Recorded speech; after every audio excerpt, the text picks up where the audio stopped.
5페이지입니다. 오늘이 이제 마지막입니다. 5번 한번 읽어보겠습니다. 구경위. 구경위는 불가를 말한다. 그러니까 부처님이 되는 그 별가를 말한다. 보통 구경위를 와위라고 한다. 결가의 위치다. 그래서 와위라고 하고, 그 이전의 것을 인위라고 한다. 인이라고 하는 거 원인이니까 그 이전 것을 그 원인이 되는 인이라고 한다. 보살은 10지에서 1지, 2지, 3지, 5지 이렇게 수습위에서 10바라미를 수행하고 소지장과 번지장을 끊고, 소지장이라고 하는 것은 바깥에 있는 대상을 소지장이랍니다. 번뇌장이라고 하는 것은 내가 있다라고 하는 것이 번뇌장입니다. 끊고 광대한 전의를 정득한다. 여기서 전의라고 하는 것은 의자가 의지하는 의지처를 말합니다. 그러니까 전자는 이 굴러간다, 운전한다는 그 굴러간다고 하는 것이니까 의지처를 갖다가 이렇게 바꾼다 이 말이거든요. 그러니까 의지처를 어떻게 바꾸느냐면은 어타기성이 중심입니다. 그러니까 어타기성에서 원성실성으로 이렇게 전의하는 거예요. 그러니까 의지처를 갖다가 어타기성이라고 하는 의지처에서 원성실성으로 이렇게 바꾸는 것을 전의라고 하고, 이것은 이제 좋은 쪽으로 전이가 되고 나쁜 쪽으로 전이가 되는 것은 어타기성이라고 하는 중심에서 변계 소입성으로 이렇게 바뀌는 것을 이렇게 나쁜 쪽으로 전이가 된다고 이렇게 합니다. 전의를 정득한다. 이때 정득된 전의는 바로 구경위의 모습이다. 원성실성의 모습이다.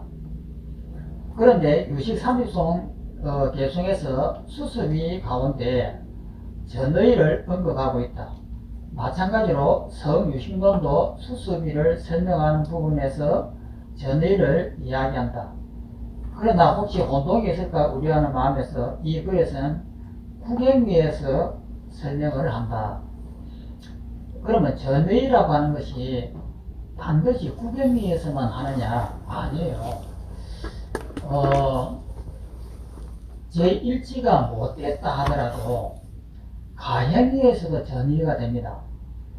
그러니까 어타기성에 있는 이것을 변계 소입성으로 이렇게 보고 있다가도 어느 순간에 저 변계 소입성은 허상이야 하는 마음이 들어오면서 마음을 이렇게 바꾸는 이는 찰나의 순간도 전부 다 전이거든요. 그러니까 이 견도위에서 이제 처음으로 이제 전의를 하는데 그 밑에는 가행위에서도 전의는 된다라고 하는 거예요. 낮은 전의가 되는 거예요. 그 다음에 밑에 이제 1번 전의의 결과 보리와 열반. 유식사상에서는 전의라는 단어는 매우 중요하다. 그것은 보통 불교의 궁극을 일컫는 성불과 동등한 말이다. 그러니까 원성칠성으로 바뀌는 것은 이제 성불과 같은 것이니까. 전의라는 말은 쉽게 말하면 변화라는 뜻이다. 바뀐다는 뜻이다. 이런 뜻에 의하면 전의는 꼭 불가에서만 일어나는 것은 아니다. 일상적인 삶의 변화뿐만 아니라 수행 과정에 많은 변화가 일어난다. 그러니까 이 법문을 듣는 동안에도 무수하게 일어날 수가 있는 거예요.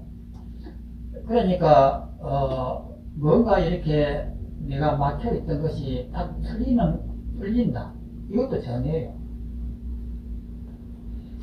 그런데 이러한 변화와 구별하기 위해 불가에서 일어난 전이를 광대한 전이라고 한다. 그러니까 마지막 이제 부처님이 되는 것을 이제 광대한 전이라고 한다. 물론 불교에서 전이라고 말할 때는 광대한 전이를 염두에 두고 하는 말이다. 그렇다면 무엇을 변화시키는가? 의라고 하는 이 뜻은 의지처를 말한다. 즉 전의란 의지처를 변화시킨다는 것이다. 의지처에는 두 가지가 견해가 있다. 곧 의타기성과 유식전례이다. 보통 우리 유식론에서는 의타기성을 말합니다. 그러니까 이 의타기성에 있다가 의타기성이라고 있다가 이 여기서 아리아식에서 이숙식과 일체 종자식에서 이 종자라고 하는 것이 아리아식이라는 창고에 저장되어 있다가 이 이숙이라는 역할에 의해 가지고 이렇게 펼쳐집니다. 그러면 이게 별이 있고 태양이 있고 달이 있고 산하 대지가 숲과 나무가 있고 사람과 동물이 이렇게 있는데 이렇게 펼쳐진 것을 의타기성이라 해요. 그런데 이것을 우리는 이렇게 집착을 해요. 이것은 진짜 있는 것이야. 이것은 사는 내 마음 바깥에 진짜 있어. 이 칠판도 내 마음 바깥에 이렇게 진짜 있어. 했을 때를 변개소입성이랍니다. 이것을 갖다가 의타기성이라고 하는 중심에서 이렇게 전의가 된 거예요. 의지처가 나쁜 쪽으로 바뀌어버린 겁니다. 그런데 이것을 어느 날 이것은 실제 하는 것이 아니야. 내 마음이 만든 것이야. 하고 바뀌는 것을 원성실성이랍니다. 원성실성이라고 하는 건 딴 것이 아니고 의타기성인 줄 알면 원성실성입니다. 그런데 이것은 변개소에서 의타기성인 줄 모르고 바깥이 실제한다라고 하는 것이 변개소입성인데 그래서 이 중심을 두고 여기에서 이렇게 전의하느냐 이렇게 전의하느냐 하는 이것이에요. 그런데 그 다음에 이제 진열을 가지고 또 전의를 하게 됩니다. 그러면 이것은 뭐냐면은 이것은 불교적인 서가모니의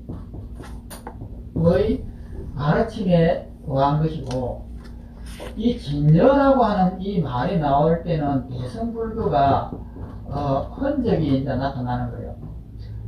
이 진짜라고 하는 이 진짜가 이렇게 있는데 이 진짜인 줄 모르는 것이 이렇게 관계소유성이 되고 진짜인 줄 아는 것이 이것이 원성실성이 되는 거예요. 그러면 여기에서는 타기성이라고 하는 마음이 만든 것이다 라고 하는 여기를 근본을 두었는데 이제는 마음이 만든 것은 아니에요. 내 마음 바탕에 있는 깨끗함을 갖다가 이렇게 두는 거예요. 내 마음은 원래부터 깨끗해가지고 있어. 그런데 깨끗한 줄 모르고 이 바깥에 있는 이런 오염되어 있는 것을 진짜라고 봤을 때 이렇게 전이 되는 것이고 이 깨끗한 줄을 갖다가 원래 알면은 이렇게 되는 것이다. 그래서 이 진여라고 하는 이 말이 하나 더 나왔는데 이것은 대성불교의 흔적입니다.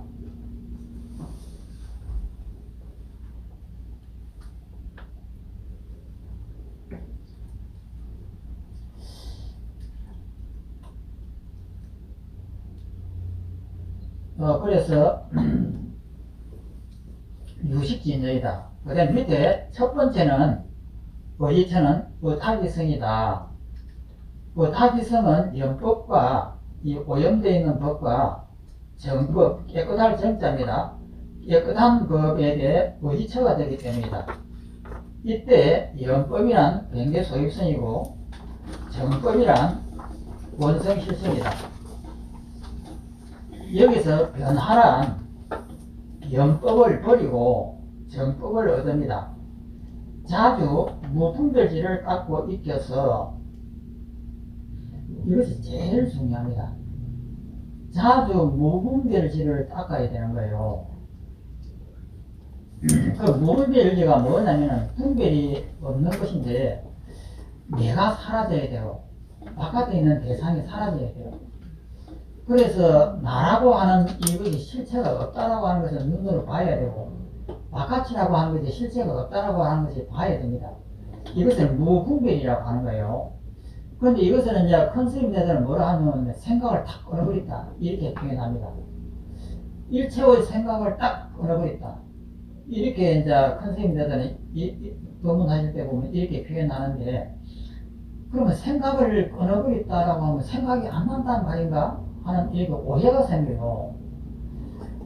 생각을 끊어버렸다라고 하면은 우리는 그러면 생각을 완전히 없애버렸는가 보다, 이런 오해가 생긴단 말이에요. 생각을 없애버리면 우리는 죽죠.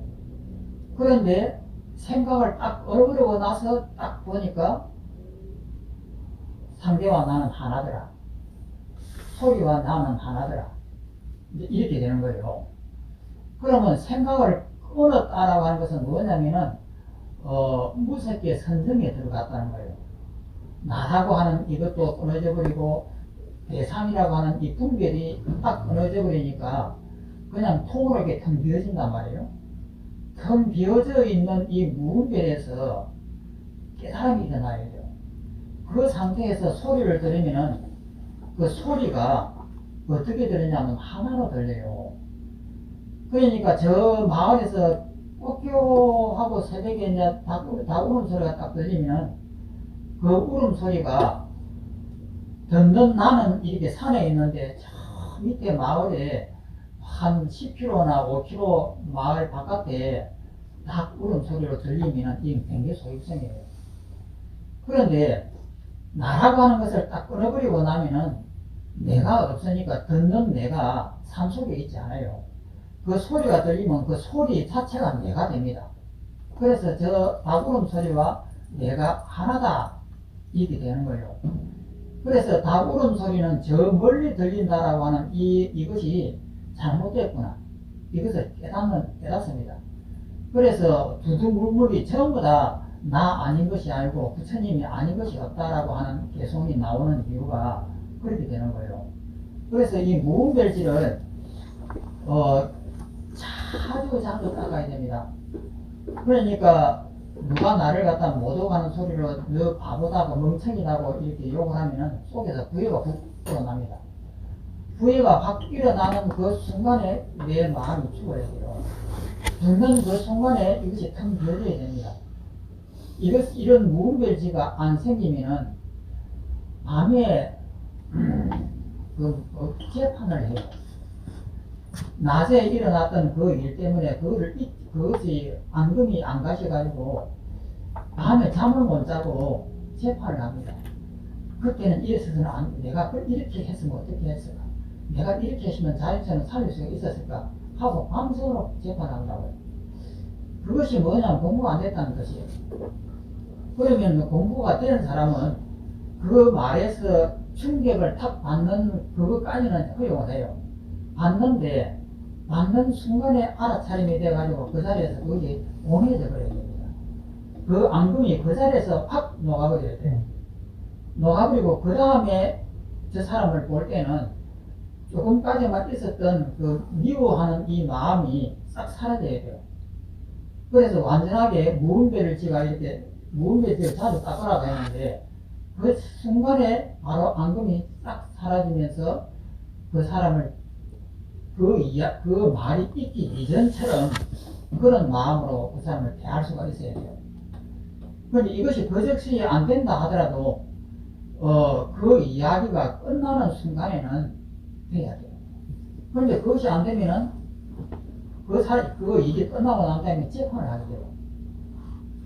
저는 왜 나를 갖다가 무시했지?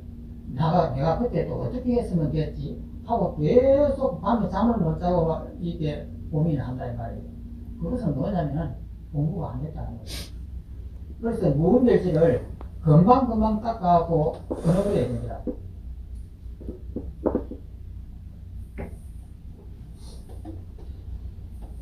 본식 가운데 번대장과 무분별지를 닦고 익혀서 본식이라고 하는 제8아리아식 가운데 그 기업 종자인 번대장과 소지장을 끊는다.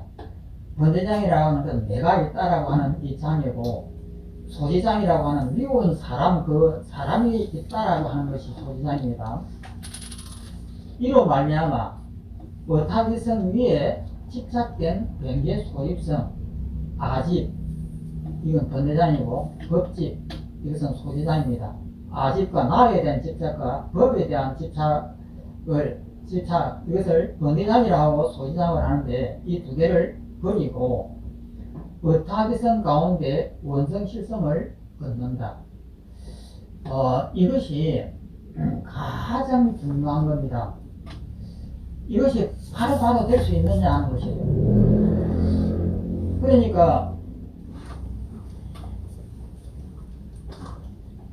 이렇게 이제 미운 이 사람이 이제 미운 이제 눈이 있는데 이 눈을 이렇게 보면서 이것이 밉다라고 하면은 이것은 어타기성은 내 마음이 만든 것인데 마음이 만든 것을 모르고 실제 하는 것이라고 착각해버리는 거예요. 그러니까 이 미움이 없어지지 않는다고 하는 것은 계속해서 이 내 마음 바깥에 진짜 이 미운 사람이 있어 하고 계속 이렇게 마음을 일으키는 거예요. 그런데 깨닫는다고 하는 것은 뭐냐면은 무분별지를 여기서 어타기성에서 딱 닦으면은 엉해져야 돼요. 이 앙금이 그 자리에서 이렇게 사라져 버려야 돼요. 사라지면 무분별지가 이렇게 닦이면 바로 여기에서 원성실성으로 넘어가는 거예요. 그럼 원성실성은 뭐냐면은 아무 앙금이 없이 그냥 그 사람을 갖다가 평상시처럼 볼 수 있어야 돼요. 그래 지금까지 있던 그 앙금이 다 녹아버려 준다 이 말이에요.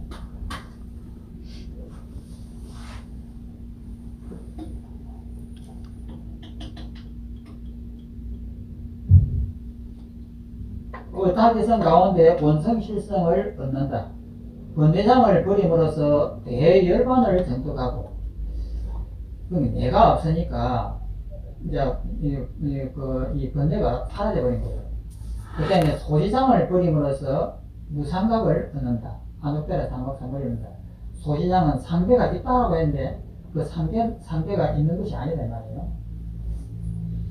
이처럼 열반과 보리, 여기서 열반하고 보리라고 하는 걸 두 글자를 다르게 해석을 했습니다. 뭐 같은 말인데 어떤 것은 더 높고 어떤 것은 낮다라고 이렇게 억지로 분별을 했구만요.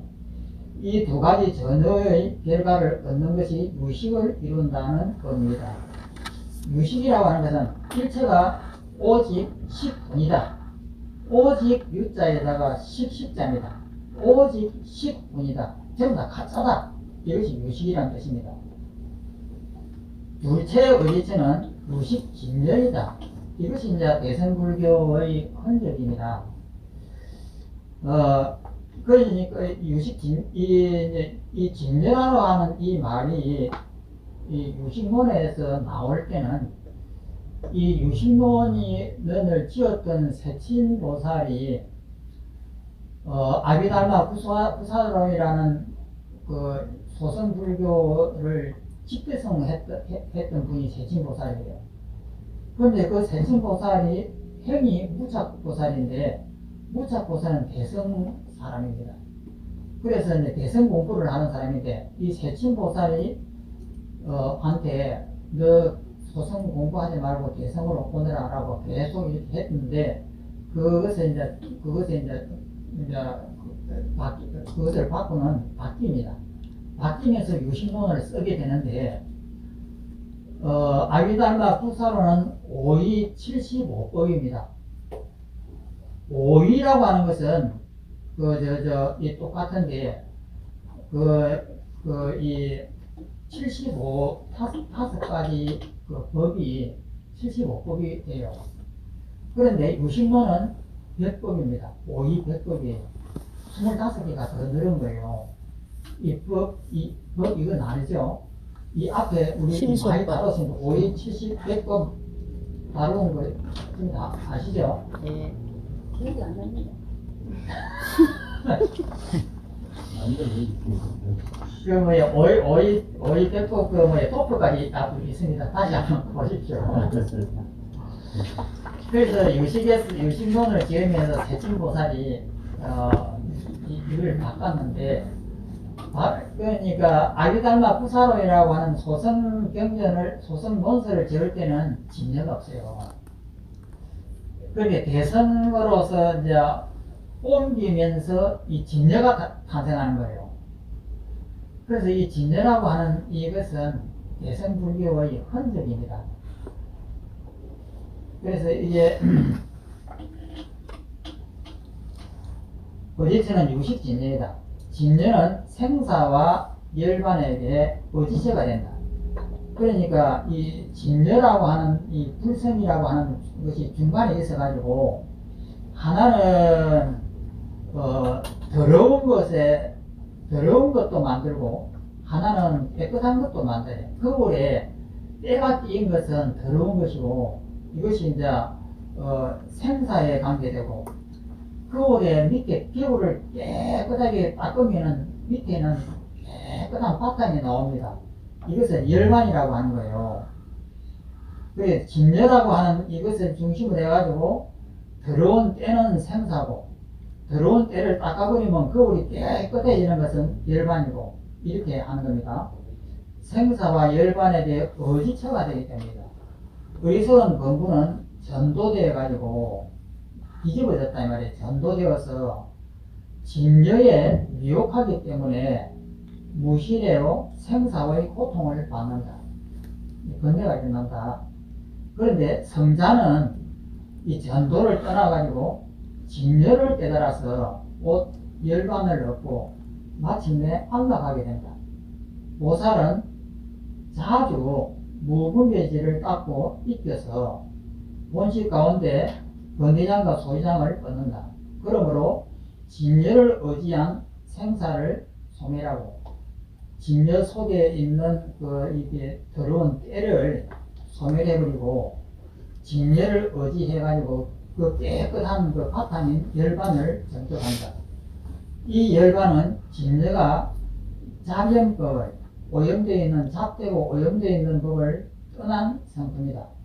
진여는 비록 성품은 청정하나 드러난 모습은 섞여서 오염되어 있다. 그러니까 번뇌와 청정이 같이 섞여 있는 거예요. 그러므로 영법을 떠날 때에 새롭게 깨끗함이라고 가설한다. 거짓으로 설한다. 즉 이 신정, 새롭게 깨끗해진 것, 새로울 신자가 깨끗할 정자, 신정을 전의라고 한다. 그러니까 깨끗해진다 이 말이에요. 번뇌를 오염되어 있는 걸 닦아내버리고 깨끗한 그 바탕을 이게 신정이라 하고 이것을 전의라고 한다. 이는 수습이 가운데 장애를 끊고 건강심 구 불가인 구경위에 정득한다. 수습위에서 정득하지 않는다. 구경위에서 일반뿐만 아니라 보리도 정득한다. 이처럼 전의를 통해 영법, 오염되어 있는 법을 버리고 정법, 깨끗한 법을 얻게 된다. 그 결과 바로 열반과 보리이다. 이렇게 했습니다. 그 다음에 이번 대열반의 정법. 보살은 수습이 가운데 닦고 있게 마침내 구경위에서 전의를 이루어 대열반이 나타난다. 대열반은 비록 본래 자성이 청정하지만 본래 자성 청정이라고 하는 이 부분이 대승불교의 핵심입니다. 본성이라고 하는 것이 깨끗한 것이 있다 이 말이에요. 본래 자성 청정이지만 본래 자성은 청정하지만 손님격인 이 장애들, 번뇌, 객진 번뇌가 객진이라고 하는 객이라고 하는 것은 손님 객이고 진짜는 오염될 진짜예요. 객진 번뇌가 여기서는 객장이라고 그 뭐냐 잘 못됐네 한문으로는 장애가 덥고 드러나지 않게 하다가 참된 성도가 성인의 도가 일어나 그 장애를 끊기 때문에 비로소 이제 청정한 모습이 드러난다 이 말이에요. 이를 열반을 얻었다 한다. 즉 이것이 별도로 생겨난 것이 아니라 진여가 장애를 떠남에 어구하여 세운 것이다. 그러니까 진여라고 하는 것이 딴 게 있는 것이 아니고 우리 더러운 마음속에 항상 있다 이 말이에요. 그러므로 그 본체는 청정법계이다. 그 본체는 항상 깨끗하다. 비록 열반의 본체는 청정법계인 진여로서 하나지만 열반에 네 가지 종류가 있다. 열반은 범어 니르바나의 음력이다. 니르바나라고 하는 것은 인도 말로 니르바나고 이것을 중국 말로 하면 열반입니다. 정멸이라든지 오요할 등은 오열이다. 오요하다는 뜻이다. 첫 번째가 본래 자성 청정 열반이다. 그러니까 이 본래 우리 이 더러운 이 오염되어 있는 이 마음 속에는 항상 부처와 같이 깨끗한 것이 있다 이 말이에요. 거울이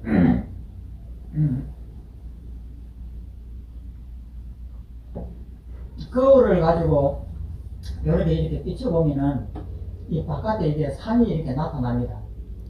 그 상이 나타나는 것은 오염된 거예요. 그런데 이 상을 치워버리면 거울은 깨끗한 것이 있거든요. 그래서 이 깨끗한 이것은 진여다 말이에요.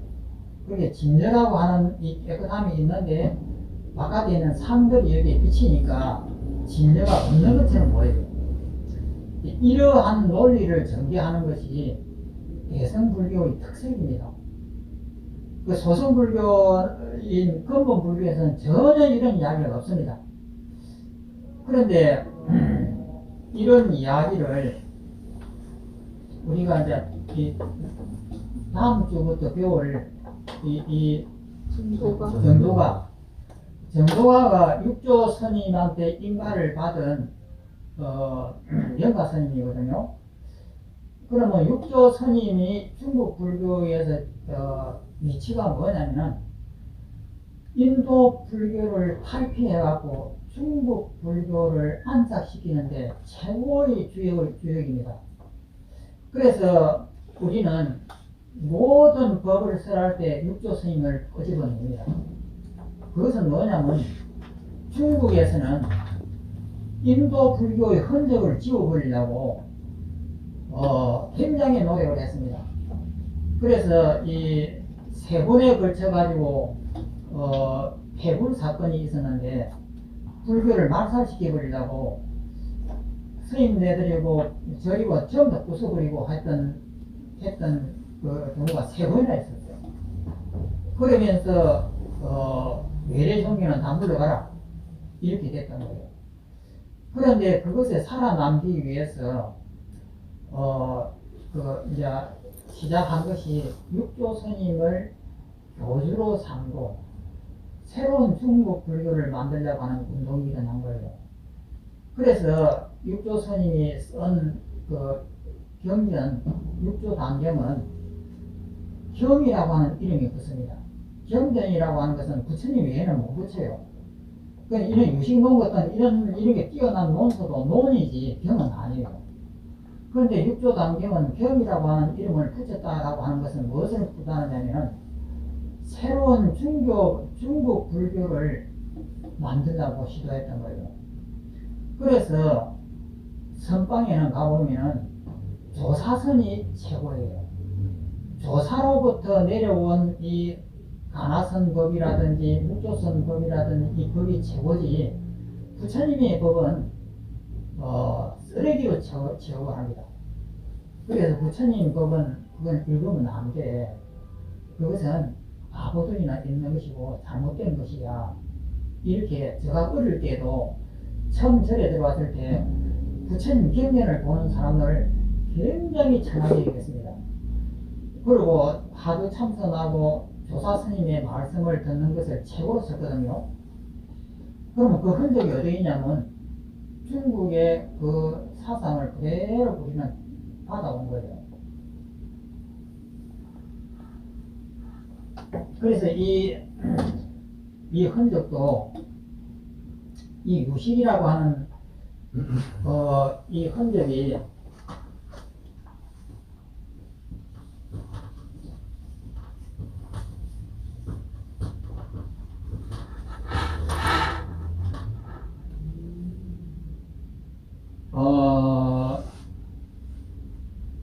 중론을 만든 용수보살. 용수보살. 용수보살이 그 150년에서부터 250년 사이에 사셨던 분이에요. 서기. 그 다음에 이제 세친보살이 한 300년 사이에 사신 분이에요. 그 다음에 도생이라고 하는 분이 한 400년 정도, 450년 경되고, 그 다음에 여기에서 진제 스님이 한 500년 돼요. 그 다음에 육조 해능대사가 한 650년 돼요. 그러면은 이 세친보살이 유식론을 지었습니다. 그 다음에 이 진제 스님이 이 기신론을 번역했습니다. 그런데 이 기신론의 저자는 마맹보살이라고 하지만 아니에요. 그래서 이 기신론의 저자가 오리무중이 되어버렸습니다. 그래서 이 진제 법사는 누구냐면은 구마라심이라든지 그 다음에 그 현장스님이라든지 혹은 진제 법사라든지 이런 분들이 그 번역의 대가였습니다. 그럼 구마라심은 인도 분이고 이 두 분은 중국 분이에요. 그러면서 이 도생 이분도 중국 분이에요. 그러면서 여기에서 도노성불론을 주장합니다. 그러니까 도노성불론을 이 도생 스님이 주장했을 때는 욕을 좀 먹었습니다. 너무 대놓고 중국 불교를 중국화하는 것 아니냐. 그런데 그 다음에 진제 스님의 기신론에 오면서 진열을 가지고 나옵니다. 우리 기신론 배우는 거 진짜 기억나시는가 모르겠어요. 진열을 가지고 오면서 완전히 중국의 이 불교를 거의 만들었습니다. 그 다음에 육조에 오면서 자성이다, 본성이다 하는 이 말을 이제 본격적으로 쓰기 시작합니다. 그러면 자성과 본성은 진열함하고 동일한 표현인데, 그러면서 이 진열하고 한다든지 자성이라고 한다든지 하는 이런 것들이 뭐가 하냐면은 신비주의적인 표현이에요. 자성이라고 하는 것이 뭐냐?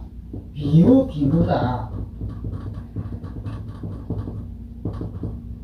있는 것도 아니고 없는 것도 아니다. 이것은 뭐 만지려면 만져지는 것도 아니다. 이렇게 중국적인 표현 방법으로 바뀌어버려요. 아주 신비스럽게 이 표현합니다. 그러니까 우리가 성리학도 보면은 이라하는 성이라는 이 이치가 쉽게 봐서 잘 이해가 안 되는 글들이에요. 이라고 하는 이것은 무슨 뜻이냐? 아주 현학적입니다. 현학적. 이것을 갖다가 아lam 있는 것도 아니고 없는 것도 아니고 없다니 있고 있다니 아니고 없는 것이다 이런 식으로 표현을 해요. 그러니까 이런 것들이 전부 다 이 중국적인 사고방식들입니다. 그런데 서가모니는 그렇지 않아요. 서가모니의 방법은 확실합니다. 일체가 다 번뇌다. 번뇌를 갖다가 다 제거해버리면 우리는 그 속에 사유가 나와. 이렇게 간단해요. 간단한데 중국적으로 오면서 불교가 어마어마하게 현학적으로 흘러갑니다. 이게 뭔지를 모를 정도로 이 오리무중에 빠지는 이 도라고 하는 이것을 표현할 때 그렇게 표현을 해요. 그러면 이 도라고 하는 표현은 뭐냐면은 중국의 노장사상들입니다. 그 노장사상의 영향을 받아가지고 이것을 표현할 때 여기에서는 이제 그런 식으로 도가 표현이 되는 거예요. 그래서 이 도라고 하는 것은 내 마음속에 원래부터 깨끗한 것이 있어. 그것을 찾으려면 없어. 없지만 우리 일상생활 쓸 수가 있어. 이런 식으로 이 진열을 갖다가 표현하기 시작합니다. 그래서 우리 이제 정도가도 이 육조 스님의 같은 시대에 육조 스님하고 같은 시대에 이 정도가를 이제 나타난 이것을 썼습니다. 그래서 이 정도가도 육조 스님의 자성과 본성이라고 하는 이 테두리에서 벗어나지 못합니다. 이제 그런데 세진보살에 쓴 유심문은 대성하고 소성이 섞이는 거예요. 그러니까 이 세진보살이 유심문만 쓴 것이 아니고 구사론도 썼단 말이에요. 이것이 5위 75법입니다. 유심론은 5위 100법이에요.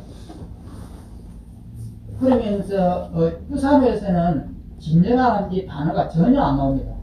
그런데 유심론에서는 진정가 나와요.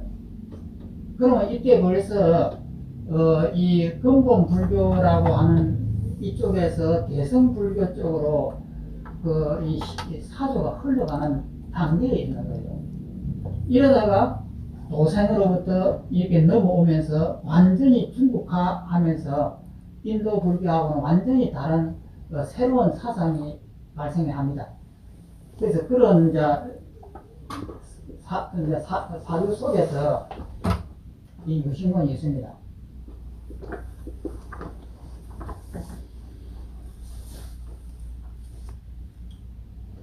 그래 자성청정열반이라고 하는 것은 누구한테나 다 있다 이 말이에요. 개나 소나 나무나 살아있는 생명체는 누구나 다 본래 특별한 이 자성이 청정한 것이 있다. 그래서 우리 도노 뭐라고 하죠? 도노돈수. 돈수하고 또 도노점수. 도노점수가 있는데, 거기에서 어제 국사께서 도노라고 하는 것을 해오라고 했습니다. 그건 무슨 말씀이냐면은 이해한다 이 말이에요. 그러면 내 마음속에 청정한 이 자성이 있다라고 하는 것을 우리가 이해를 하면 끝나버리는 거예요. 그러면 도노한 겁니다. 그렇게 해놓고 그 다음에 이 이해를 이제 이것을 수행을 해하고 자기한테 안착시키는 이 과정이 점수예요. 또 그 다음에 이것을 낮은 도노라고 이렇게 해요. 그 다음에 이제 높은 도노는 뭐냐면은 한번 보는 거예요. 무분별지를 이제 일어나가지고 나도 없고 너도 없는 이런 상태를 경험을 하고 난 다음에 일어나는 것을 높은 도노라고 합니다. 그래서 돈수라고 또 이렇게 이제 표현하고 도노 점수라고도 하는데 돈수든 도노 점수든 닦아야 됩니다. 그래서 한번 체험을 하고 한 도노가 있고 체험을 하지 않고 이해만 했을 때의 도노가 있습니다. 그러면 이 오조 국사께서 말씀하신 그 도노라고 하는 것은 이해예요. 해오입니다. 해오. 그래서 우리 마음속에 있는 내 마음속에는 깨끗한 본성이라고 하는 것이 있어. 그것을 우리가 들여다보려고 하면 볼 수가 없어. 그래갖고 이게 현학적으로 설명이 됩니다. 이 도노라고 하는 것은. 그러면서 이 도노라고 하는 것은 거울과 같아가지고 때가 끼면 잘 안 보인다. 그래서 그 때를 자꾸 닦으면 된다. 이래서 이 마음속에 도노라고 하는 이것이 자성청정심이 있기 때문에 번뇌가 일어날 때 이 자성청정 이 자리는 번뇌에 물들지 않는다. 물들지 않으니까 화가 이렇게 난다 하더라도 이 자리는 물들지 않기 때문에 이 화라고 하는 것을 허상이라고 여기면은 이 자리는 고요해져. 이렇게 하는 것이 도노점수론입니다. 그래서 그 도노점수론의 근거가 되는 것이 전부 다 불성이다, 자성이다, 진여다, 여기는 자성청정성이다 하는 것이 전부 다 그 근거가 되는 겁니다. 이것은 서가모니에서는 전혀 없었던 새로운 사상들입니다. 첫째, 본래 자성청정열반이다. 일체법의 실삼인 진여도리를 말합니다. 그래서 일체법의 실상이라고 이렇게 해요. 진짜의 모양이다. 일체법 속에 있는 진짜의 모습이다 한데 그러면 자성이 청정 열반이 청정한 것이 어떤 것이냐 내놓으라면 못 내놓습니다. 그런데 이건 현학적으로 흐르는 거예요. 진여도의를 말한다. 보통 말하는 불성 또는 열애당이 해당된다. 본래 자성 청정 열반은 비록 손님에게는 더러움이 있지만 본래 깨끗하고 대할 수 있는 인간 공덕을 갖추고 무생무멸, 생도 없고 멸도 없다. 이렇게 이제 현학적으로 흐르는 거요. 하여 고요하고 맑음이 허운 것 같고 중생의 참된 성품이기 때문에 일체 유정에게 평등하게 공통으로 있고 일체 법과 불일불이하다. 하나도 아니고 그렇다고 해서 다르냐면 다르지도 않다. 이런 것들이 이제 현학적으로 흐르는 글들입니다. 일체 상, 일체 분별을 떠나고 살핌의 대상이 아니기에 우리가 살필 수 있는 대상이 아니다 이 말이에요. 진리를 내가 알려고 하는 순간에 이미 틀려버린 거예요. 그렇기 때문에 이것이 현학이라고 하는 거예요. 살핌의 대상이 아니기에 살핌의 길이 끊어지고 언어의 길이 끊어지고 오직 참된 성자께서 스스로 안으로 정득하는 것으로서 그 성품이 본래 고유하다. 그러므로 열반이라고 이름한다. 이렇게 자성 청정 열반이라고 하는 것을 만들어 놨습니다. 그럼 이것을 정확하게 이해를 하게 되면은 중국 불교를 이해하는 거죠. 그러면서 요즘에 큰 스님들께서 무엇이 깨달음이냐고 했을 때 그것이 전부 다 이해가 됩니다. 그러니까 활 이렇게 한단 말이에요. 활 이렇게 했을 때 자성 청정 열반이 이 활이라고 하는 이 소리에 끌려가지 않게끔 활하는 이 꽝을 꽝 치는 순간 기가 멍 하고 일제 사람 분별이 딱 끊어져 버려야 돼요. 딱 끊어져 버리면 일제 분별이 일어나기 이전, 생각이 일어나기 이전 그 자리가 감이 잡힌다. 그래서 그것을 깨달음이라고 한다. 이렇게 하는 거예요. 그러니까 그렇기 때문에 우리 마음속에 이 자성 청정 열반 오염이 전혀 안 되는 이 자리를 자기가 이해하면 되는 거예요. 이 자리구나. 이해하고 이것을 가지고 쓸 수 있으면 됩니다. 오염, 남이 나를 갖다가 미우라고 했을 때 이 자리를 딱 쳐다보면 이 자리는 그 미움이 들어갈 수가 없는 거예요. 그럼 이 자리에서는 여여하구나. 저렇게 나를 갖다가 모독을 주고 막 이렇게 약을 올리고 이렇게 했다 하더라도 이 자리를 생각해 보면은 이 자리는 거기 물들지 않아. 나는 여여해. 이렇게 되면은 깨닫는 거예요. 근데 이것이 안 되면은 이제 공부를 더 해야 되고.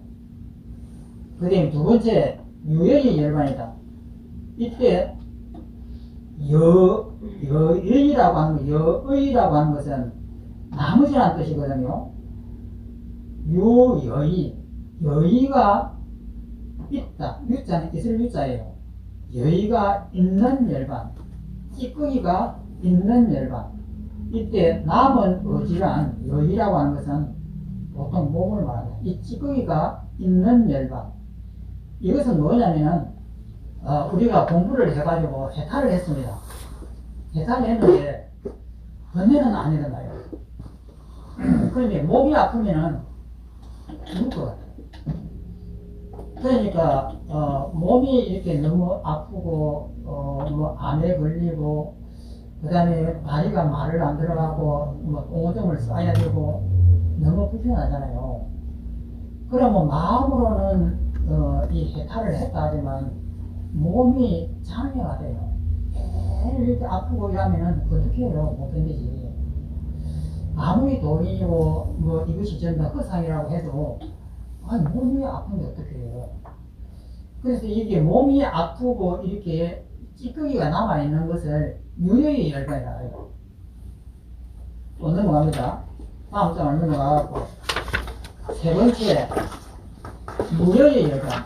여의가 찌꺼기가 없는, 무자는 없다는 것이니까 여의가 없는 열반. 이것은 뭐냐면은 내가 죽어버릴 거야. 깨달은 도인이 이제 목숨이 끝나버린 거예요. 이 여의라고 하는 이 몸이 없다 이 말이에요. 그러니까 완전한 자유다. 이것이 무여예요. 또 하나는 삼매에 들었을 때예요. 서가모니도 마지막 돌아가실 때 삼매 속에서 들어가셔갖고 그 고통을 피하셨거든요. 그러니까 삼매를 닦아가지고 삼매에 들어갈 수 있는 힘이 있으면은 늙어도 이제 아파도 괜찮은 거예요. 아플 때가 되면 삼매 속으로 들어가서 피해버리는 거예요. 이렇게 되는 것은 이제 몸이 있어도 자유롭다 이 말이에요. 그래서 이 무여의 열반입니다. 이 찌꺼기가 없다. 무여의. 그 다음에 네 번째, 그 밑에 네 번째, 무주체 열반. 머무르는 곳이 없는 열반이에요. 주자는 머무를 주자, 주택할 주자. 첫자는 옷 첫자입니다. 머무를 곳이 없는 열반. 그 무주체 열반은 뭐냐면은, 번뇌에 걸리지 않는 것이 무주체 열반이에요. 그러니까, 이 번뇌 이것이 바로 진리다 이 말이에요. 그러니까 번뇌 이것을 이 진리로서 삼을 수 있는 힘이 완벽하게 있는 사람. 그래서 일상생활 이것이 진리라고 하는 것을 완전히 몸에 익힌 사람. 이것을 무주체 열반이라고 이렇게 합니다. 이래서 이렇게 되는데 그 밑에 이제 중간에 보면은 그 페이지 중간에 보면 이 네 가지 열반 가운데 있죠. 이 네 가지 열반 가운데 일반 유정 모두에게는 본래 자성 청명 열반 하나가 있다. 누구든지 다 있다. 이성과 무학에게는 무학은 아라한입니다. 무학에는 무주체 열반을 제외한 나머지 셋이 있다. 그러니까 삼매에 들어갈 수 있기 때문에. 그 다음에 오직 부처님만 이 네 가지 모두를 갖춘다. 이렇게 했습니다. 또 넘어갑니다. 그 다음 장으로 가면은, 도표가 있습니다.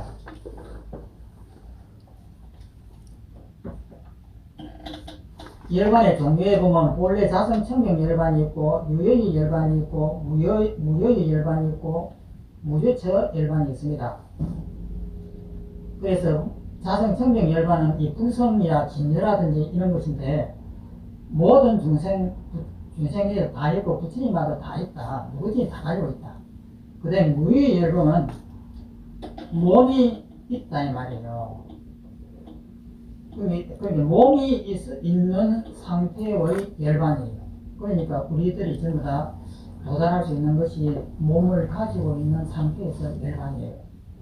그 다음에 무의 열반은 생사의 고가 소멸되고 있다 이 말이에요. 여의도 없다. 몸이 없다 이 말이에요. 죽었거나 생사의 고가 소멸되어버린 삼매에 들었거나 이거예요.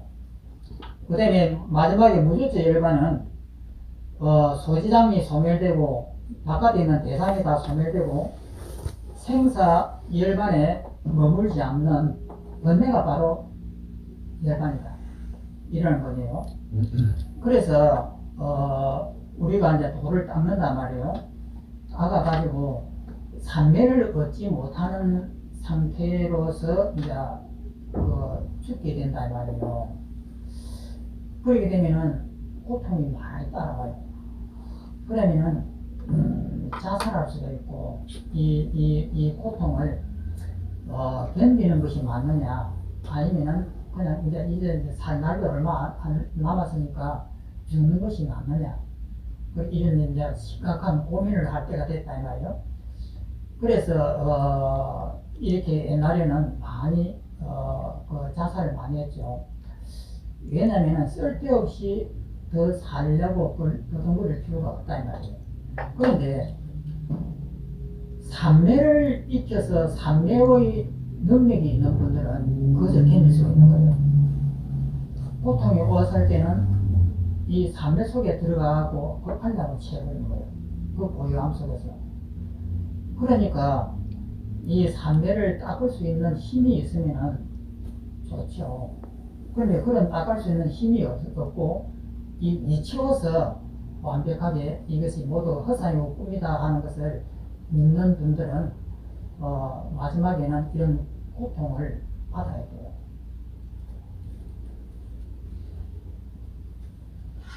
참고로 네 가지 열반을 좀 더 이해하기 위해 2장, 번대장과 소시장입니다.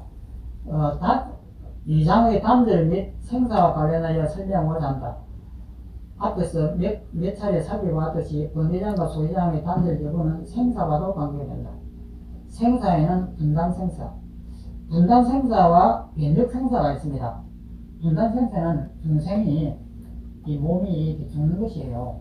이것이 분단생사입니다. 중생은 누구든지 이 몸을 주는데, 그 다음에 변력생사라고 하는 것이 있습니다. 변력생사가 있는데, 이것은 보살의 생사라고 하는데, 이것은 너무나 추상적이고, 그러면 변력생사가 뭐냐면 생사에 걸림이 없는 것이 변력생사예요.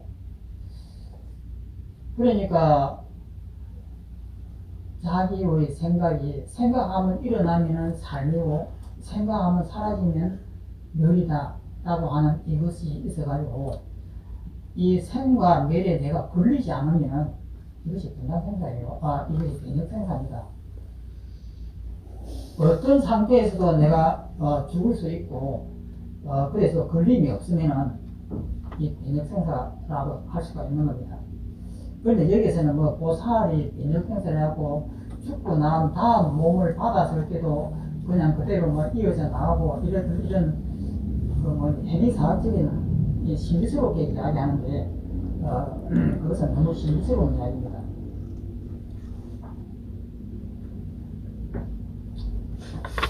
그다음 또 넘어가가지고 다음 장으로 넘어가면 251페이지 전식득지입니다.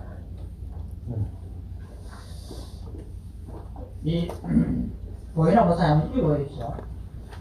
3. 정식득지. 보살은 수습이 가운데 닦고 익혀 마침내 구경 위에서 전의를 이뤄 대보리를 정득한다. 대보리는 비록 본래 종자가 있지만 소지장에 장애되기 때문에 일어나지 못한다. 성도의 힘으로 소지장을 끊기 때문에 종자로부터 일어나게 하여 보리를 얻었다 한다. 이는 네 가지 지와 상응하는 신품이다. 사지가 두드러지기는 하지만 사지 홀로 일어나지 않고 그 심소와 함께 일어나기 때문에 신품이라 한다. 따라서 이 사지와 상응하는 신품을 통칭하여 보리라고 이름한다. 가끔 유식의 최종 목적을 전식득지라고 설명한다. 아르마리를 바꾸어 지혜를 얻는다고 풀이한다. 이때 식은 아르마리로 인한 분별의 뜻이 있는 반면 지는 진여의 근간 결단의 뜻이 있다. 지혜는 진여를 반연하여 생겨나기 때문이다. 유루의 제8식, 제7식, 제6식, 전 5식을 바꿔 각각 대원경지, 평등성지, 묘관찰지, 성소작지를 얻는다. 대원경지 등은 비록 식이 아니지만 식에 의지하여 바뀌어 일어나니 심소 가운데 식이 주가 되므로 식을 전환하여 얻는다라고 말한다. 유루가 일어날 때는 지가 약하고 식이 강하며 무루가 일어날 때는 지가 강하고 식이 약하다. 유정을 근거하여 지에 의지하고 식을 버리게 하고자 팔식을 전환하여 이 사지를 얻는다고 말한다. 네. 그 밑에 그렇다면 사지와 상응하는 신품에 대해 알아보자. 첫째, 대원경지다. 이거 대원경지는 거울이거든요.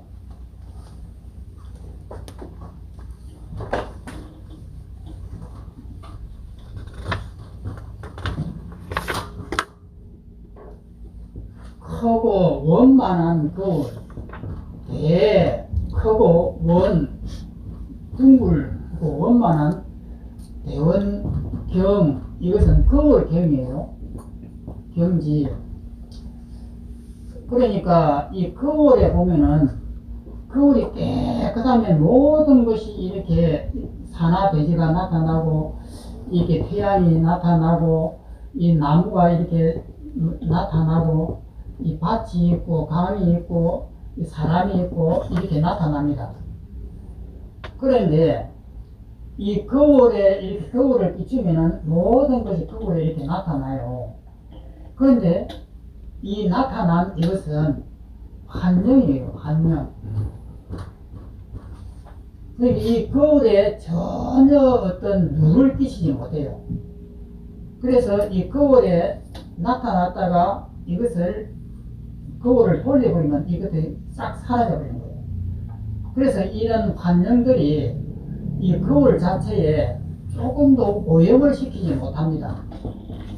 오염시키지 못하는 거예요. 그래서 우리의 맑은 이 진여라고 하는 이 큰 거울 자체는 오염이 안 된다. 그러면서도 오만까지 여기는 미운 사람이 있으면 이 미운 사람을 받아들이고, 이게 좋은 사람이 있으면 좋은 사람을 받아들이고, 이렇게 갖가지로 받아들이고 또 내보내고 하면서도 이 대원경지라고 하는 이 거울 자체는 조금도 영향을 받지 않는다. 그것처럼 우리의 이 진여를 갖고 있는 이 마음이 그렇다 이 말이에요. 그래서 이것을 대원경지라고 이렇게 하는데, 제 8식이 전의가 되면은 이렇게 됩니다. 그 다음에 이제 제 7식이 나와서 이제 평등성지가 됩니다. 평등성지라고 하는 것은 제 7식은 자의식이에요. 내가 있다 이 말이에요. 그래서 이것이 내가 있으니까 이 태양을 갖다 내 바깥에 있다라고 이렇게 분별을 합니다.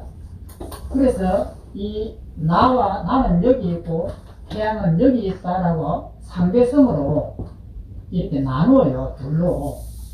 그래서 이 둘로 나누는 이것이 없어지니까, 내가 사라지니까 내가 이것을 보면 이것이 내가 되버리는 거예요. 그래서 나와 너라고 하는 이 분별이 없다 해서 평등하다. 그래서 평등성지가 되고, 그 다음에 이제 제6식이 바뀌면은 묘관찰지가 됩니다. 관찰이라고 하는 것은 육식이라고 하는 의식이 자기가 할 수 있는 그 일이 관찰이잖아요. 분석하고 관찰하는 거. 이 관찰하는 것이 이제 묘해지는 거예요. 어떻게 묘해지나, 이 미운 것을 볼 때에도 밉다고 안 보는 거예요. 그리고 이 좋다는 것을 봤을 때도 이 좋다, 밉다라고 하는 이 분별이 갇히지 않는 거예요. 그래서 이것을 볼 때에도, 이 미운 것을 볼 때에도 이 관찰할 때 보는 그 관찰이 묘해져 가지고 완전히 지혜로 바뀐다. 일체가 모두가 관이라고 하는 것을 알기 때문에 이것에 대해서 이제 새로운 자비가 일어나는 거예요. 그 다음에 이제 제 5식이 있습니다. 1, 2, 3, 4, 5, 그 다음에 여기가 60이니까 안, 이, 비, 설, 신. 이것은 오염이, 애초부터 오염이 될 수가 없습니다. 오염이 될 수가 없는데, 제6식이 오염이 되면 이것을 갖고 쓰면서 육식 때문에 자기도 모르게 오염이 되어버리는 거예요.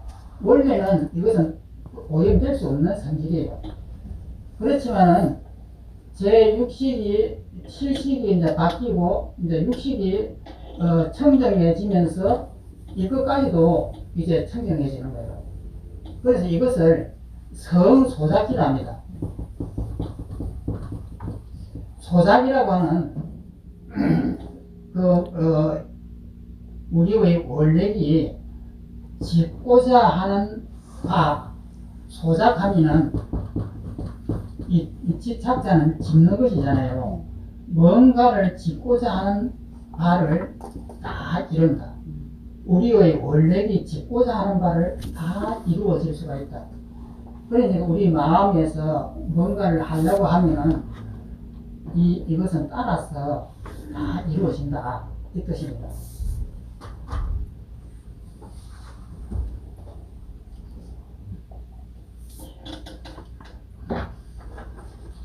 또 넘어갑니다. 쭉 넘어가가지고 254페이지를 넘어갑니다.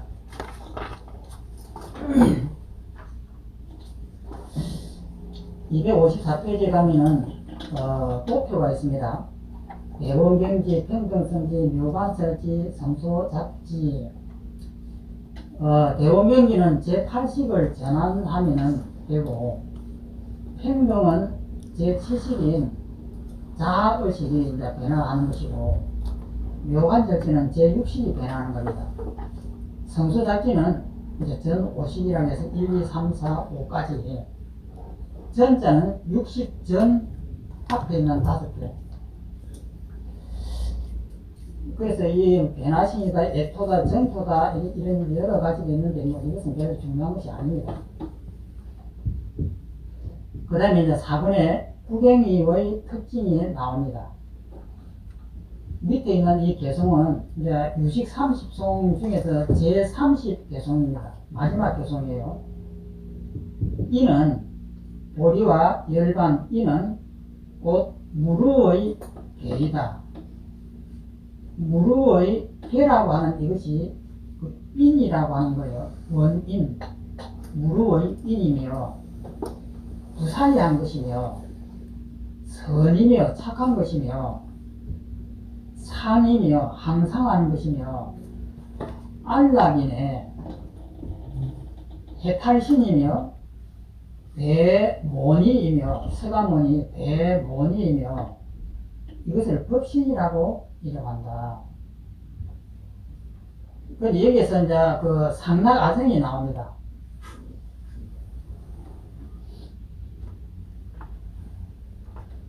이 보이라고 해서 한번 읽어보시죠. 밑에. 두 가지 전이의 결과인 보리와 열반을 곧 구경의 무르괴에 속한다. 무르란 모두 루가 영원히 다하고 루가 따라 더하지 않고 성품이 깨끗하고 원만하고 밝기 때문이다. 계란, 간직하다는 뜻이다. 이 가운데 가없는 희유의 대공덕을 간직하고 있기 때문이다. 보리는 유의공덕을 간직하고 열반은 무의공덕을 간직한다. 혹은 개는 인의 뜻이다.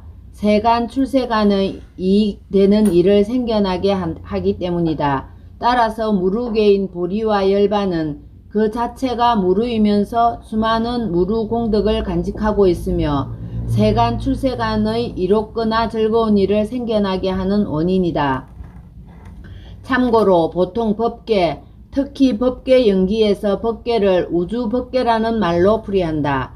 그러나 위의 계의 뜻에 의거하면 법계는 그렇게 해석할 수 없다.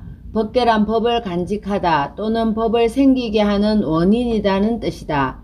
따라서 법계는 우주 삼라만상이 아니다. 법을 철학용어로 현상 또는 인식현상으로 번역하기도 한다. 만약 쉽게 이해하고자 굳이 법을 우주 삼라만상 등으로 해석한다면 법계는 우주 또는 삼라만상을 생기게 하는 원인이 된다. 법계로부터 드러난 것이 바로 법이다. 이 법계가 바로 법성이고 진여이고 불성이고 열애장이다. 법계 연기란 우리 앞에 드러난 삼라만상은 법계에 간직된 여러 인이 합하여 일어난다는 말이다. 아래에서 말하는 청정법계가 바로 지금 말하는 법계로서 진여에 해당된다. 또 이 전이의 결과는 부사의이다. 살펴 생각함과 말로 논의함의 길을 뛰어넘었기 때문이다. 미묘하고 매우 깊고 스스로 안으로 깨닫기 때문에 생각할 수 없다. 모든 세간의 비유로서 비유할 바가 아니기 때문에 논의할 수 없다. 또한 보리와 열반은 선이다. 착한 법의 성품이기 때문이다. 만약 그렇다면 유루선과 무슨 차별이 있는가? 청정법계, 열반진여는 생멸을 멀리 떠나서 매우 편안하기 때문이고 사지와 상응하는 신품은 묘한 작용이 걸림없으며 매우 훌륭한 방편이기 때문이고 이러한 열반과 보리는 모두 오로지 이롭게 하는 것이기 때문이고 불성과 어긋나기 때문에 모두 선이라 말한다. 네.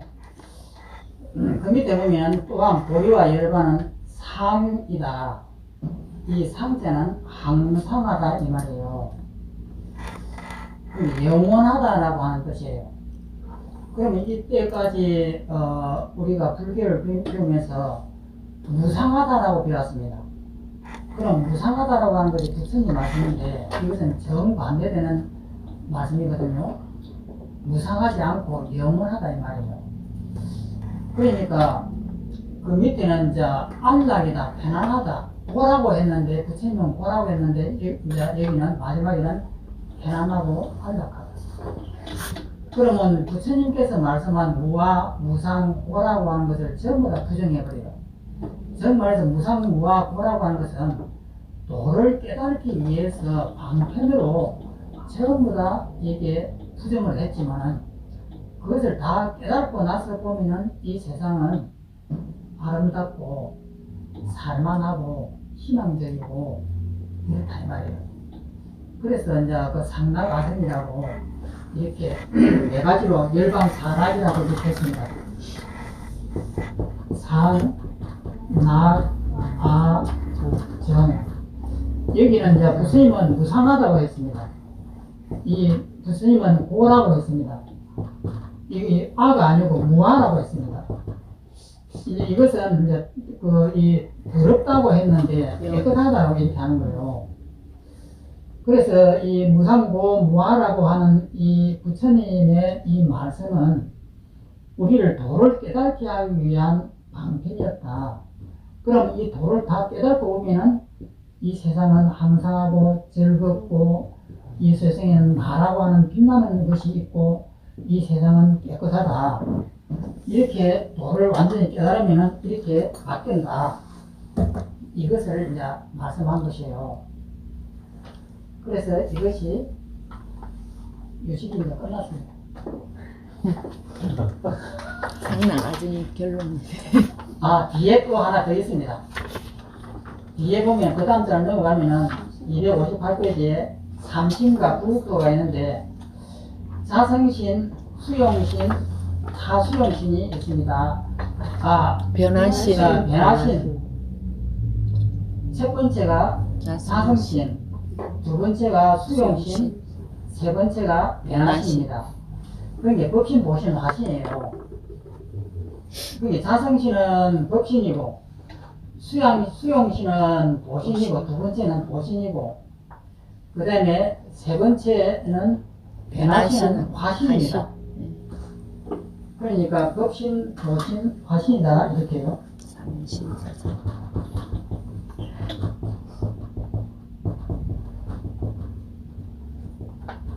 이 법신이라고 하는 이 말씀도 대승불교의 특징이에요. 그러니까 이 모든 이 자체에는 이 속에는 깨끗한 이 진리가 있다. 이 법신이고 이 보신은 그 진리가 바깥으로 나타났을 때 인격으로 나타나는 겁니다. 그 다음에 화신이라고 하는 것은 우리 몸 자체가 화신이에요. 이런 모양으로 이렇게 나타나 활동하는 것이 화신입니다.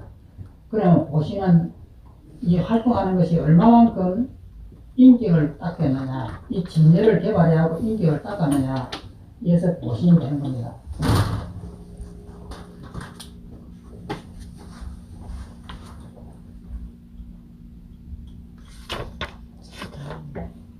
그래서 이것으로서 이제 이 유신문은 지금 다 끝났습니다. 그런데 이 유신문을 지금 다 배웠습니다만은 또 배워야 됩니다. 한 번에 끝날 수가 없습니다. 또 다음 기회가 오면은 또 할 겁니다.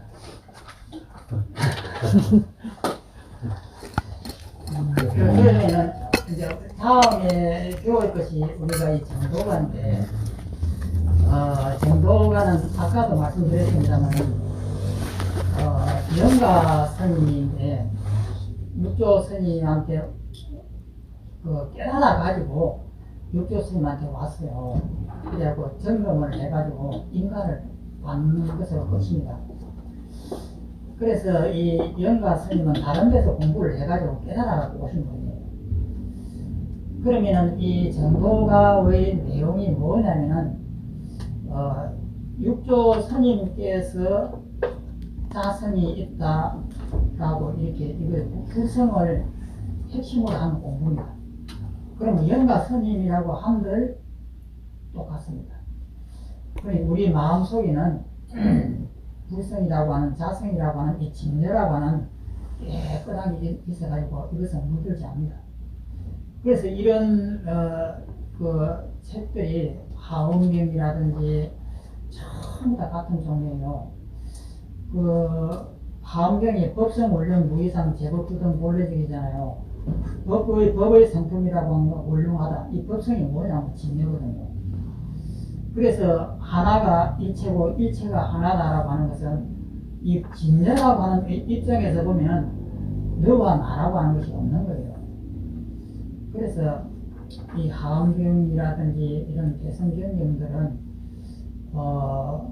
이제 불성이라고 하는 이런 이제 바탕을 해가지고 이렇게 만들어져요.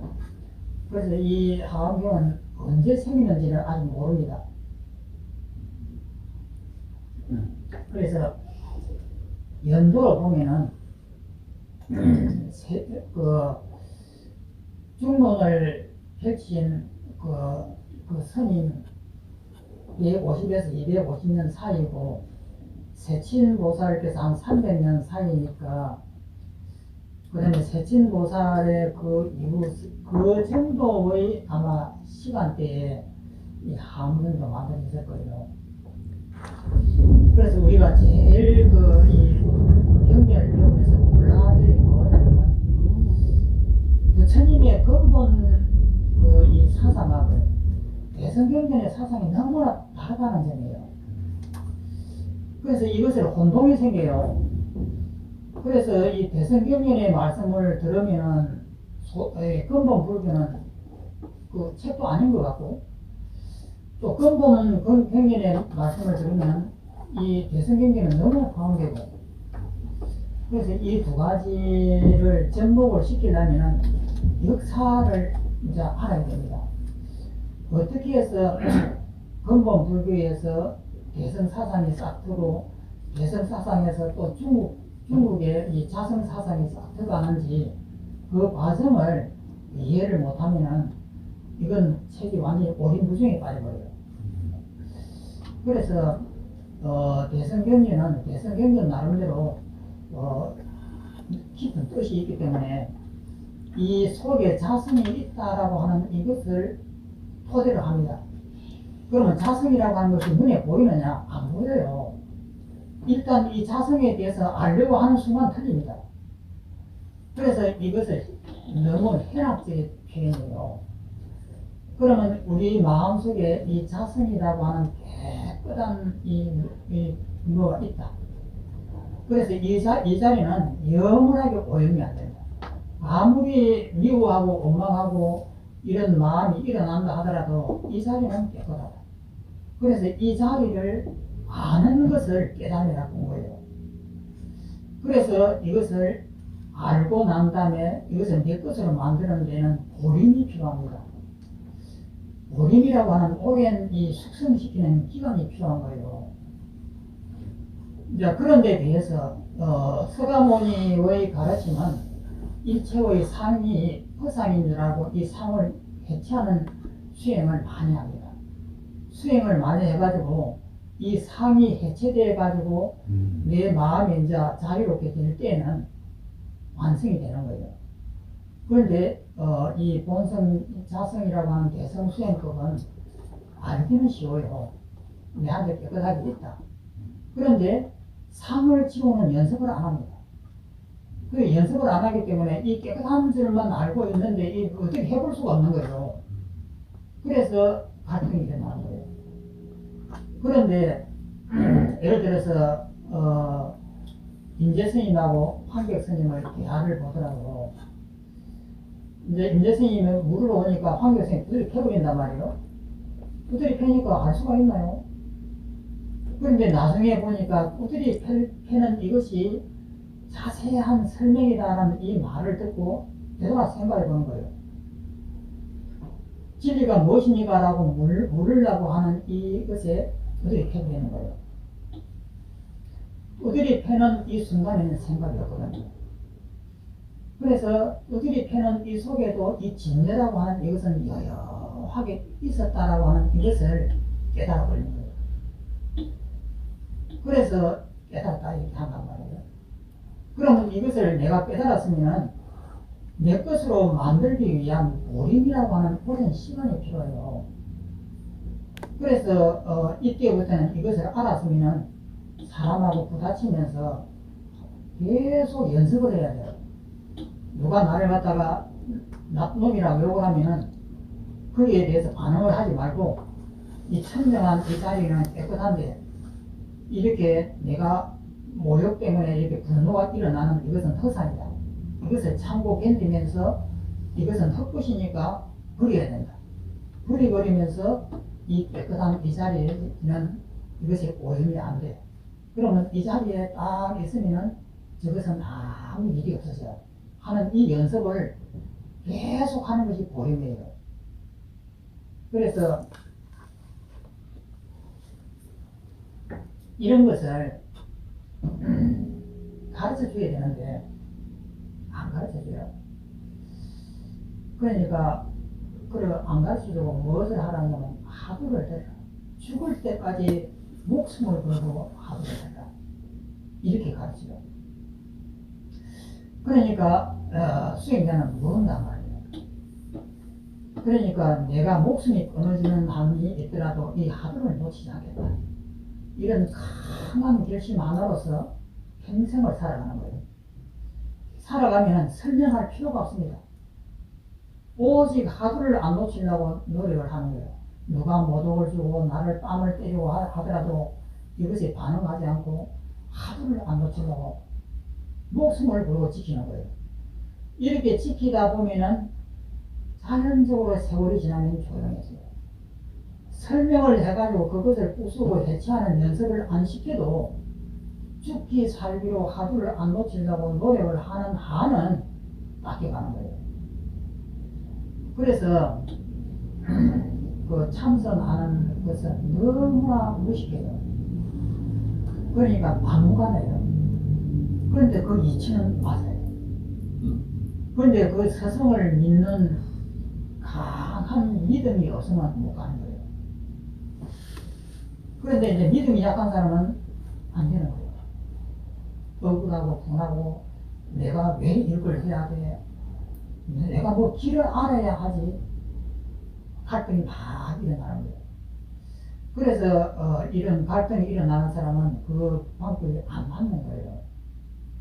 그렇지만 뚝심이 강하고 아주 믿음이 강한 이런 사람들은 스승이 너 이거 해 이렇게 하면은 스승의 말씀을 갖다가 죽으면 무릇으로 지킨단 말이에요. 그러니까 오직 하루 하나만 가도 평생을 사는 거예요. 분노가 일어나도 분노에 따라가지 않고 하루를 다 잡고 있고 어떤 역경이 벌어져갖고 몸이 아파서 죽음에 사경을 행해도 나는 죽었으면 죽었지 이 하루를 안 놓치겠다고 하루를 다 쥐고 있으면 어느 순간에 이 죽음의 경고들이 다 건너간단 말이에요. 그러한 세월이 10년, 20년, 30년, 40년이 돼가면은 자동으로 닦여요. 보림이 자동으로 됩니다. 그래서 이렇게 이제 해 나가는 공부가 무식한 공부이면서도 그분들의 말씀은 아주 지혜로운 공부예요. 지혜롭다고 하면 지혜로울 수가 있는 거죠. 그런데 서가모니 말씀은 그것이 아니에요. 너무나 자세하게 설명을 해요. 그래서 이런 분노가 일어나면 분노를 쫓아가라. 분노가 왜 일어나는지 그것을 살펴라. 그래서 그것을 하나하나 찾아서 궁극적으로 찾아 들어가서 그 뿌리를 갖다 뽑아버려라. 그러면 분노가 안 일어날 것이다. 이렇게 서가모니는 자세하게 설명해서 방법을 이렇게 가르쳐주고 중국의 하도스는 방법을 전혀 안 가르칩니다. 오로지 믿음은 스승에 대한 믿음은 가잖아. 그러니까 어떻게 보면 중국 선이 바를 수도 있습니다. 바를 수도 있는데 굉장히 모험을 해야 돼요. 그렇지만 서가모니는 모험할 필요가 없습니다. 너무나 자세하게 설명해 주기 때문에 이것을 찾아가면서 자기가 길을 알 수가 있는 거예요. 그래서 이제 오늘까지는 그래도 이것은 인도적인 세친보살이 인도분입니다. 이 자세히 설명을 했습니다. 그런데 내일부터는 다음부터는 이 중국에는 중국 불교.